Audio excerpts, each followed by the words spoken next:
Nick and Matt are discussing holiday options for summer. Matt, what is your idea of a great way of spending your summer holidays?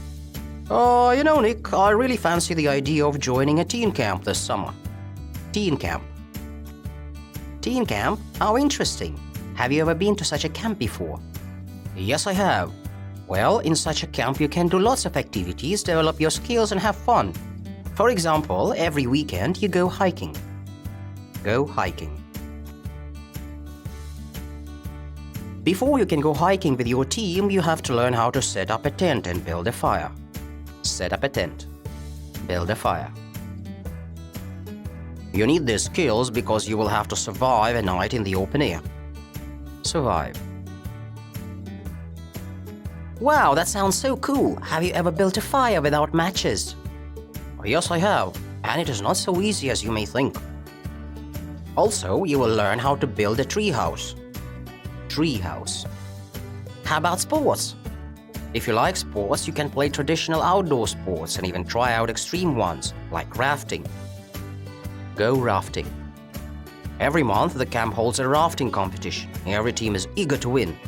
Also, you can take part in the video games competition, which takes place every season too. Video games. Are you serious? Absolutely.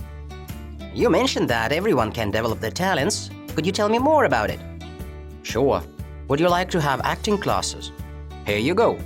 There is a drama club in the camp. Have acting classes. Every week there are rehearsals, and every 2 weeks a new performance.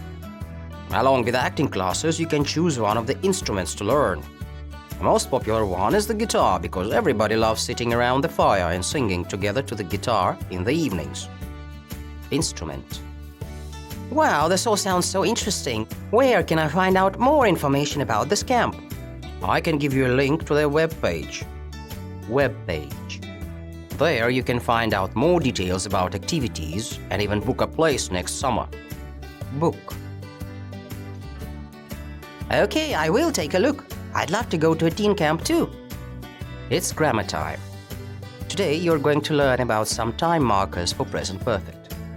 What are some common time markers for present perfect? Already, уже. Just, только что. Before, раньше. Ever, когда-либо. Never, никогда. Yet, пока еще, уже. Let's see some examples of how these time markers are used with present perfect. He has already built a fire. She has just had a class. They have gone rafting before. I have never put up a tent. The time marker ever is common for questions about experience. Have you ever slept in a treehouse? The time marker yet is used either in questions or negative sentences. I haven't played the guitar yet. Has she played the guitar yet? Okay, today you have learned new vocabulary related to teen camps and common time markers for present perfect.